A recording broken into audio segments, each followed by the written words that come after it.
Lorsque le juge a prononcé le mot « divorce », un poids immense s'est abattu sur moi. C'était comme si le sol avait disparu sous mes pieds, me laissant suspendu dans un abîme d'incertitude et de chagrin. Amélie et moi ne faisions qu'un, ou du moins c'est ce que je croyais.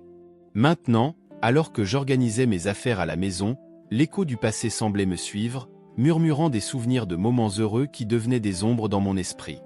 Rassembler nos affaires, les souvenirs d'une vie partagée, était un acte douloureux. J'ai regardé la photo sur le mur, où une photo de notre mariage me souriait. Qu'est-ce qui n'a pas fonctionné ? Ai-je pensé en mettant l'album photo dans une boîte. L'image d'Amélie me regardait avec le même sourire qui m'avait conquis il y a des années, et le désir commençait à me serrer le cœur. C'est lors de ce moment de réflexion que j'ai décidé de rendre visite à Monsieur Bernard, mon ex-beau-père. Même après le divorce, il est devenu une présence constante dans ma vie. La maladie d'Alzheimer avait commencé à lui effacer la mémoire, mais il y avait quelque chose dans ses yeux qui lui rappelait encore qui il était. Je ne peux pas résister, j'avais besoin de le voir. Quand je suis arrivé chez lui, l'arôme du café frais remplissait l'air. Bernard était assis à table, regardant par la fenêtre, perdu dans ses pensées. En entrant, il tourna lentement la tête et un sourire illumina son visage. « Pierre. Mon gendre préféré », s'est-il exclamé avec une joie sincère qui m'a fait sourire. « Salut Bernard. Comment allez-vous aujourd'hui » ai-je demandé en tirant une chaise et en m'asseyant à côté de lui. Je vais bien, je pense. Je pensais à Amélie. Tu sais où elle est ? Sa voix tremblait et je pouvais voir la confusion dans ses yeux. Le cœur se serra dans ma poitrine. Elle est occupée, mais elle va bien. Tu l'aimes, n'est-ce pas ? Oh bien sûr. Ma fille a toujours été une lumière dans la vie de chacun, a-t-il répondu, avec une étincelle de nostalgie dans les yeux. Et toi, Pierre ? Comment est la vie sans elle ? Yes, j'adore. Les choses sont différentes, mais j'essaie d'avancer, répondis-je, essayant de cacher la douleur qui me consumait encore. Allez de l'avant. C'est un chemin difficile, n'est-ce pas ? La vie est pleine de surprises, dit Bernard en regardant la tasse de café qu'il tenait. Parfois, j'oublie qui je suis, mais je n'oublie jamais l'amour. L'amour reste toujours, a-t-il commenté, avec une douceur qui m'a brisé le cœur. Cette conversation m'a fait réfléchir à ce que j'avais perdu et que je portais encore. La décision de prendre soin de Bernard était devenue une extension de mon amour pour Amélie, même si notre mariage avait pris fin. Il avait besoin de moi et je ne pouvais pas l'abandonner. Bernard, je te promets que je serai là pour toi. Je prendrai soin de toi, dis-je, sentant la conviction grandir en moi. Ah, mon garçon, cela signifie beaucoup. Tu as toujours été un fils pour moi, a-t-il répondu, la voix brisée. Mais n'oubliez pas de vivre votre vie. Ne laissez pas le passé vous retenir. J'ai quitté cette visite avec un mélange d'émotions. Je savais que le chemin à parcourir serait difficile. Prendre soin de Bernard signifiait sacrifier ma vie sociale, mais d'un autre côté, je ne pouvais pas le quitter, je savais qu'il avait autant besoin de moi que j'avais besoin de lui. Et ainsi, alors que le soleil se couchait sous l'horizon, une nouvelle détermination a grandi en moi. J'étais prêt à affronter tout ce qui arriverait, même si cela impliquait d'abandonner tout ce que je savais. La vie avait ses rebondissements et j'étais sur le point de découvrir ce que l'avenir me réservait. Le réveil matinal apportait une douce lumière qui filtrait à travers les rideaux de lin jauni de la maison de Monsieur Bernard. L'odeur du café frais mêlée à l'arôme du pain grillé que j'avais préparé. C'était un rituel que j'avais adopté depuis que je prenais soin de mon ex-beau-père, une façon d'ajouter une touche de normalité à une routine marquée par des défis. Je me levai de table et me dirigeai vers la chambre de Bernard en frappant légèrement à la porte avant d'entrer. « Bonjour, Monsieur Bernard », dis-je en essayant d'insuffler dans ma voix un enthousiasme qui ne correspondait souvent pas à ce que je ressentais intérieurement. Il était assis sur le lit, ses yeux étaient confus, mais quand il m'a vu, un léger sourire est apparu sur son visage ridé. « Pierre ? Tu es là ? Où est Amélie ?» Sa voix tremblait légèrement, mais l'espoir était visible dans ses yeux. « Amélie ne vient plus, mais je suis là pour prendre soin de toi, » répondis-je le cœur lourd. L'évocation d'Amélie faisait toujours remonter des souvenirs que j'essayais d'enterrer, mais je ne pouvais pas lui en vouloir. La maladie d'Alzheimer a défiguré ses souvenirs, mais l'image de sa fille est restée claire dans son esprit. « Ah, oui ? Prends soin de moi, murmura-t-il en regardant le sol. Parfois, je me demande pourquoi. Parce que je tiens à toi, ai-je déclaré, essayant de le convaincre, même si j'avais moi-même du mal avec la vérité. La responsabilité que j'avais assumée était lourde et j'avais souvent l'impression de porter le monde sur mes épaules. Après le petit déjeuner, la routine continue avec quelques petites tâches, aider Bernard à s'habiller, lui rappeler de prendre ses médicaments et lui organiser une promenade dans le parc. Alors qu'il s'habillait, j'ai remarqué une vieille photo dans un cadre sur l'étagère. Curieux, je me suis approché et je l'ai ramassée. C'était une image de Bernard avec Amélie, tous deux souriants, heureux par une journée ensoleillée. Le regard de Bernard sur la photo était pur, reflet d'une époque où la vie semblait plus simple. « Tu te souviens de ce jour, Bernard » ai-je demandé en tenant la photo devant lui. Il fixa ses yeux sur l'image, son expression passant de la confusion à la nostalgie. « Ah oui, l'anniversaire d'Amélie. Elle était si jolie dans cette robe bleue. Elle avait l'air heureuse, commentai-je, sentant une boule dans ma gorge. C'était une belle journée. » « Oui, une belle journée, répéta-t-il, la voix pleine de nostalgie. Le silence tomba entre nous, rempli uniquement par le bruit lointain des oiseaux gazouillant à l'extérieur. Le souvenir du bonheur d'Amélie m'a frappé comme une vague et je me suis demandé si elle était encore capable de retrouver ce genre de joie dans sa nouvelle vie. L'après-midi est arrivé, apportant avec lui le poids de la responsabilité que je portais. À chaque accès de confusion de Bernard, je sentais approcher l'ombre du désespoir. Lui, qui était autrefois un homme fort et déterminé, était désormais perdu dans ses propres pensées. Je l'ai aidé à surmonter ses peurs, en essayant d'être le point d'ancrage dans une mer d'incertitude. « Pierre, tu es toujours là » demanda soudain Bernard, sa voix me ramenant à la réalité. « Oui, je suis toujours là, monsieur Bernard. Je n'irai jamais nulle part, ai-je assuré, essayant de transmettre une sécurité que je ne ressentais pas moi-même. Son regard m'a donné envie d'être plus fort, pas seulement pour moi, mais aussi pour lui. La nuit est tombée et j'étais sur le point de mettre fin à cette journée lorsque mon téléphone a sonné. C'était un message de Léa, une femme que j'ai rencontrée lors d'un événement mondain il y a quelques semaines. Ton sourire et tes yeux brillants étaient comme une bouffée d'air frais au milieu de mon quotidien étouffant. Le message disait « Salut, Pierre. Comment vas-tu? Pouvons-nous nous rencontrer demain ?» Un mélange d'excitation et de culpabilité m'envahit.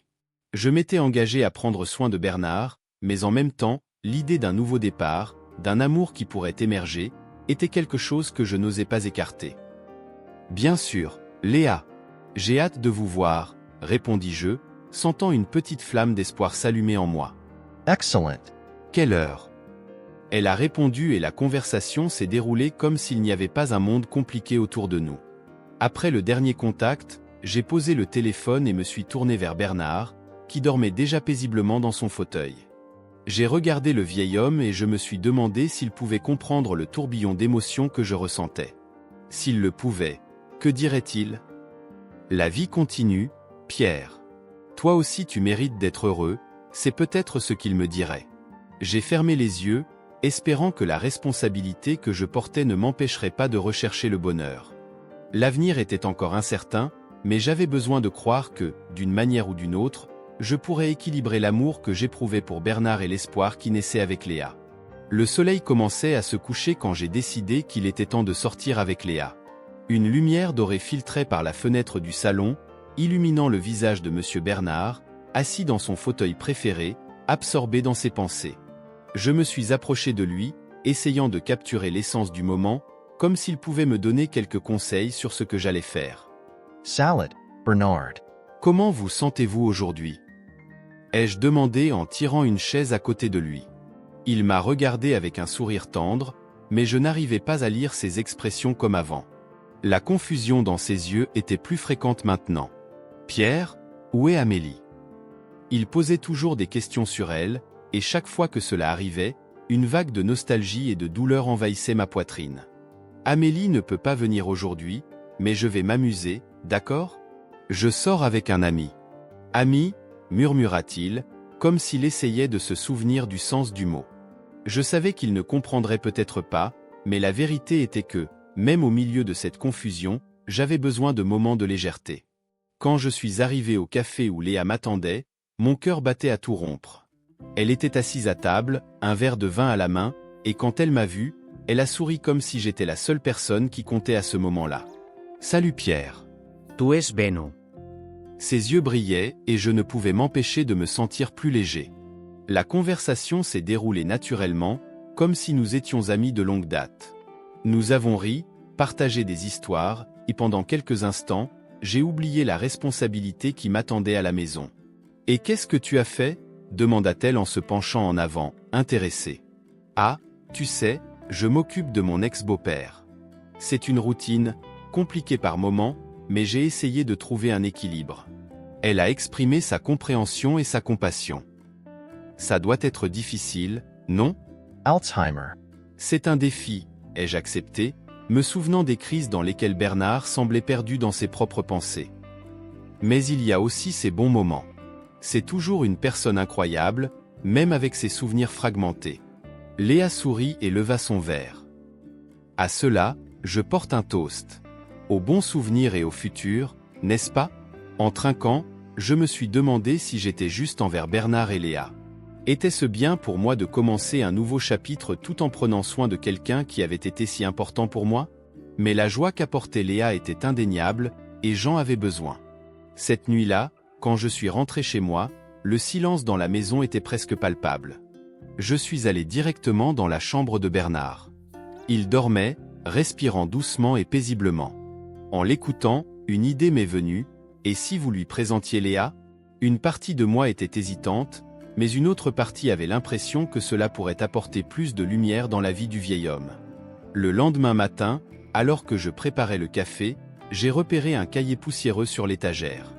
C'était le journal de Bernard, un objet que je n'avais pas remarqué jusque-là. La curiosité a pris le dessus sur moi, et d'un geste hésitant, je l'ai rapproché. Les pages étaient jaunies, mais l'écriture était toujours lisible. J'ai ouvert une des pages au hasard et j'ai commencé à lire. Les mots parlaient des temps passés, des rêves et des amours perdus. Un fragment a retenu mon attention. Amélie a toujours été la lumière de ma vie, mais le temps est traître. Que ferai-je quand je ne me souviendrai plus d'elle ? Un mélange de tristesse et d'émotion m'enveloppa. Bernard avait ses propres luttes intérieures et moi, dans mon ignorance, je ne voyais que la fragilité de son esprit. Qui aurait-il d'autre là-dedans ? Que pouvais-je découvrir d'autre sur cet homme qui, malgré sa maladie, était toujours un pilier dans ma vie ? J'ai fermé le journal le cœur lourd. C'était décidé, je voulais que Léa rencontre Bernard. Il était temps de réunir ces deux parties de ma vie, même si je ne savais pas vraiment comment cela fonctionnerait. Après tout, l'amour peut être compliqué, mais c'est aussi la force qui nous fait avancer. Le jour de la rencontre entre Léa et Monsieur Bernard arriva, et l'angoisse me dévora. Je ne savais pas comment Bernard réagirait à une nouvelle présence dans sa vie, surtout si elle était si importante pour moi. Pendant que je conduisais, mon esprit était rempli de pensées confuses. Qu'est-ce qui pourrait passer par la tête de Bernard ? Pourrait-il se rappeler qui était Léa, ou la maladie d'Alzheimer le tiendra-t-elle en otage de ses souvenirs fragmentés ? En arrivant à la maison, j'ai trouvé Bernard assis à table, feuilletant un album photo. Il me regarda avec un sourire qui illumina son visage ridé. « Pierre, mon garçon, as-tu apporté quelque chose à me montrer ?» Il était si innocent et pur à ce moment-là, comme un enfant attendant un cadeau. « En fait, j'ai amené quelqu'un de spécial à vous faire rencontrer, répondis-je, essayant de cacher l'anxiété dans ma voix. Pendant qu'il disait cela, Léa apparut sur le bord de la porte, un peu timide, mais avec un sourire accueillant. « Bonjour, monsieur Bernard », dit-elle d'une voix douce qui semblait réchauffer l'atmosphère. Bernard releva la tête, et pendant un bref instant, ses yeux brillèrent comme s'il reconnaissait un écho du passé. « Bonjour, ma chère, répondit-il, la confusion visible dans son regard. « Vous êtes familier. Nous sommes-nous rencontrés auparavant ? » « Pas exactement, mais je suis l'ami de Pierre, » dit Léa en me jetant un regard tendre. « Il parle beaucoup de toi. » Bernard fronça les sourcils, essayant de relier les morceaux. « Pierre, mon gendre. » Amélie. Il s'interrompit, comme si le nom de mon ex-femme avait déclenché un flot de souvenirs, mais il perdit vite sa concentration. « Oh oui, bien sûr. Que m'as-tu apporté, Pierre ? » « Juste un peu de temps ensemble, répondis-je, essayant de garder l'ambiance légère. « Léa peut nous aider à préparer une collation si tu veux. L'expression de Bernard changea, sa confusion se dissipant momentanément. Nourriture? Oh, j'adore la nourriture. Il a souri et j'ai poussé un soupir de soulagement. La réunion avait bien commencé. Pendant que Léa et moi préparions le déjeuner, je la regardais avec admiration. Sa présence a véritablement apporté une nouvelle vie à la maison. Tu as vraiment bien réussi avec ça, dis-je pendant que nous coupions des légumes. Il semblait plus présent. J'ai essayé d'être gentille et accueillante, répond Léa avec un sourire timide. C'est un défi, n'est-ce pas? Voir quelqu'un que vous aimez combattre cette maladie. Oui, dis-je, sentant un poids dans ma poitrine. Parfois, je me demande si j'en fais assez. Bernard a besoin de moi, mais, et si j'avais aussi besoin d'une vie au-delà? Léa a arrêté de couper les légumes et m'a regardé dans les yeux. Tú es incroyable, Pierre. Prendre soin de lui est un acte d'amour. Mais il faut aussi prendre soin de soi. N'oubliez pas que vous méritez le bonheur. Je sais, mais c'est compliqué. Lorsque le goûter fut prêt, nous appelâmes Bernard à table. Il s'est assis et pendant que nous mangions, Léa s'est mise à raconter des histoires drôles sur son enfance. Bernard riait et interagissait, son essence brillant à travers les nuages de confusion. Tu sais, dit-il en regardant Léa, la vie est pleine de surprises. Parfois, nous rencontrons des gens qui nous rappellent ce qui est vraiment important. Vous avez raison, monsieur Bernard, répondit Léa avec un doux sourire. Et c'est pourquoi je suis ici, pour apporter un peu de joie et d'amitié. L'ambiance était légère, et pendant quelques instants, je me suis permis d'oublier le poids de la responsabilité que je portais. Mais à mesure que la conversation avançait, une ombre d'inquiétude commença à s'installer dans mon cœur. Et si Bernard avait besoin de plus de moi? Et si la dégradation de sa santé m'éloignait de Léa? Après le déjeuner, Léa a aidé Bernard à s'installer confortablement dans le salon pendant que je faisais la vaisselle. En regardant par la fenêtre, j'ai réalisé à quel point ce moment était fragile. La lumière du soleil filtrait à travers les arbres, mais je ne pouvais m'empêcher de penser que tout pouvait changer à tout moment. Quand je reviens au salon, Bernard regarde par la fenêtre, perdu dans ses pensées. Léa était à ses côtés, lui tenant la main. « À quoi pensez-vous, monsieur Bernard ?» demanda-t-elle doucement. « Ah, juste de vieux souvenirs, de ma fille et des temps plus simples, » répondit-il, la voix pleine de mélancolie. J'ai senti mon cœur se serrer. C'était un rappel que même dans le meilleur des cas, la fragilité de l'esprit de Bernard était une constante. J'ai regardé Léa, et j'ai vu dans ses yeux la même inquiétude que moi. Le lien entre nous était fort, mais l'ombre de Bernard serait toujours là, même si j'avais envie d'avancer. La réunion avait été un succès, mais je ne savais pas comment elle s'intégrerait dans mon avenir. La vie se déroulait d'une manière que je n'aurais jamais pu prédire, et des questions sur ce qui allait suivre ont commencé à résonner dans mon esprit. J'étais déchiré entre l'amour et la responsabilité, et la vérité est que je ne savais pas combien de temps je pourrais tout équilibrer.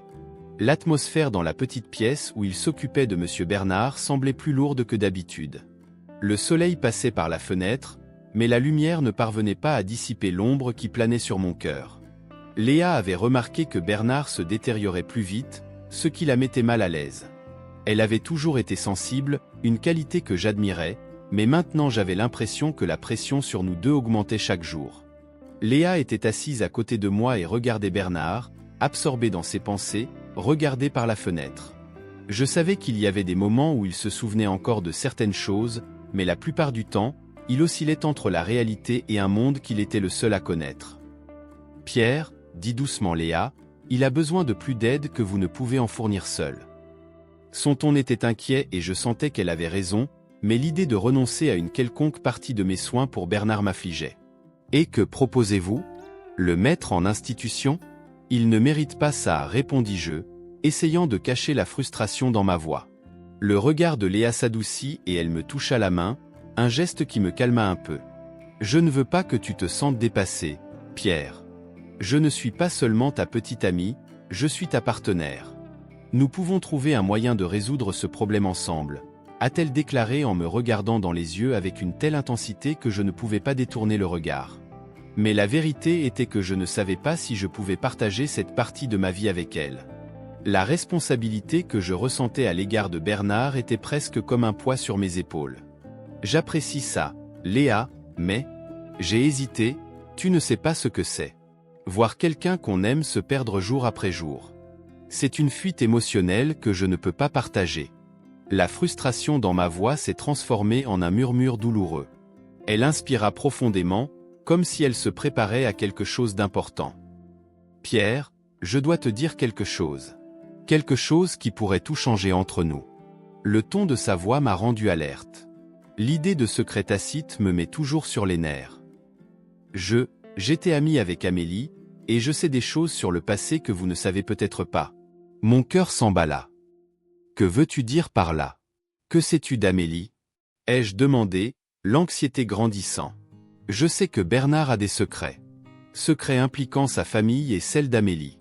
Des choses qui pourraient expliquer son comportement et peut-être même votre divorce. Ces paroles étaient comme un coup dur et j'avais l'impression que le sol s'était effondré sous mes pieds. Des secrets? Quel genre de secrets? J'avais besoin de savoir, mais en même temps, je craignais la réponse. Je ne peux pas parler maintenant. C'est quelque chose dont il faut discuter avec Bernard. Mais il faut être prêt à entendre la vérité, même si c'est douloureux, dit-elle, la sincérité de son regard me désarmant. Jamie Levi, in quiet. L'idée qu'il y avait quelque chose de caché, quelque chose qui aurait pu changer le cours de ma vie, me rendait anxieuse. Pourquoi ne me l'as-tu pas dit avant, Léa? Pourquoi attendre jusqu'à maintenant? Je voulais te protéger. Mais tu mérites de connaître la vérité, Pierre. Ça ne peut pas continuer comme ça, a-t-elle répondu, la voix ferme. J'ai regardé Bernard, qui continuait de regarder par la fenêtre, indifférent à la tempête qui grondait autour de nous. Que pourrais-je faire d'autre? J'étais déchiré, luttant entre l'amour pour Léa et le dévouement pour Bernard. C'était un dilemme qui semblait intenable. J'ai besoin d'un peu de temps pour réfléchir, murmurai-je en m'éloignant, sentant le poids des révélations. La vérité était là, tapie, sur le point d'émerger et de changer tout ce que je savais. Je ne savais tout simplement pas si j'étais prêt à y faire face. La révélation de Léa m'a laissé dans un tourbillon d'émotions. Je l'ai regardée, les yeux pleins d'inquiétude et un léger tremblement dans la voix. Pierre, tu dois comprendre, ce que je sais du passé de ta femme et de ton père, est quelque chose qui pourrait tout changer. Comment ça, tout changer? Ma voix était plus dure que prévu. Je voulais surtout croire que tout ce que j'avais vécu avec Amélie n'était pas qu'une supercherie. Qu'y a-t-il d'autre derrière vos décisions, vos choix? Bernard, il a caché quelque chose de très important. Quelque chose qui, si vous le savez, pourrait expliquer le comportement d'Amélie avant le divorce. J'avais l'impression d'être sur des montagnes russes émotionnelles. Et tu ne me l'as pas dit avant? La frustration m'a consumé. Tu sais que je t'aime, Léa. Comment as-tu pu garder ça? Je ne savais pas comment tu réagirais. Et crois-moi, j'ai toujours voulu te protéger. Mais maintenant c'est différent. Tu dois savoir. J'avais besoin d'un moment pour traiter tout cela. L'image de Bernard, l'homme qui est devenu pour moi une figure paternelle, est apparue dans mon esprit. Comment a-t-il pu cacher quelque chose qui a détruit mon mariage? Le lendemain matin, alors que le soleil pénétrait par la fenêtre dans une douce lumière, j'ai décidé d'affronter Bernard. Mon cœur battait vite dans ma poitrine, l'attente d'une vérité qui pourrait être dévastatrice me rendait agité. Bernard, dis-je en m'asseyant à côté de lui sur le canapé. Il m'a regardé, les yeux confus mais il y avait encore une lueur de reconnaissance. Il faut qu'on parle. À propos d'Amélie. Au propos de vous. Il fronça les sourcils, l'expression d'un homme essayant de relier les pièces d'un puzzle dans son esprit. Amélie, ma fille. Oui, ton amour pour elle. Mais il y a quelque chose que tu ne m'as pas dit, quelque chose qui aurait pu tout changer. J'ai pris une profonde inspiration, me préparant à l'impact.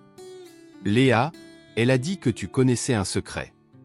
À ce moment, une ombre passa sur le visage de Bernard. Secrète? Je ne sais pas de quoi tu parles, Pierre. S'il vous plaît, ne me mentez pas. J'ai besoin de comprendre. Que s'est-il passé entre toi, Amélie et le divorce? Qu'est-ce qui a pu tout faire s'effondrer? L'urgence dans ma voix semblait éveiller quelque chose en lui. Et puis, un éclair de souvenir traversa son regard. J'ai peur que tu ne comprennes pas. Je voulais juste vous protéger tous les deux. Protéger? De quoi? J'étais presque en train de mendier maintenant. Je n'ai jamais voulu qu'Amélie se sente coupable. Il hésita, les yeux maintenant larmoyants. Ce qui s'est passé était une erreur que j'ai commise et dont elle n'a jamais eu connaissance. Je ne voulais pas que tu le saches, parce que je pensais que ce serait détruire ce qui reste de notre relation. Pensez-vous qu'il n'est pas déjà détruit? Je perdais mon sang-froid, mais la douleur d'années d'incertitude bouillonnait en moi. Bernard inspira profondément, et avec un effort visible, il se mit à parler. J'ai eu une liaison. C'était bref, mais je l'aimais. Quand Amélie l'a découvert, elle a été dévastée. Je n'ai jamais voulu que tu le saches, parce que tu l'aimais tellement. J'avais peur que cela gâche ta vie, et par extension, sa vie aussi. Je voulais juste que tu sois heureux. Le choc de cette révélation m'a frappé comme un coup de poing dans le ventre. Alors c'est pour ça qu'elle est partie? Pourquoi l'as-tu trahie? Non, ce n'était pas comme ça. Je l'aimais. Mais le poids de mon erreur l'a consumée d'une manière que je ne pouvais pas comprendre. Elle se sentait coupable de quelque chose qui n'était pas de sa faute. Je n'ai jamais voulu que toi et Amélie vous sépariez. J'avais peur que si vous le saviez, cela pourrait vous affecter tous. Assise là, à côté d'un homme que je respectais mais qui était désormais devenu un étranger, j'ai réalisé que la vérité du passé pouvait être la clé de mon avenir. Et si Amélie découvrait ça maintenant? Que va-t-elle penser de nous deux? Et de toi? Je ne sais pas, Pierre. Mais il est peut-être temps pour vous d'y faire face. Parlez-lui, clarifiez les choses. La vie est courte et pleine de secrets que nous ne pouvons pas garder longtemps. Les paroles de Bernard résonnaient dans mon esprit. Le poids du passé s'est allégé et un nouvel espoir a commencé à émerger. Si je voulais un nouveau départ, je devrais faire face à ce qui était enterré. Avec un mélange de détermination et de peur, j'ai décidé qu'il était temps de chercher Amélie. Quel que soit l'avenir, j'avais besoin de le savoir.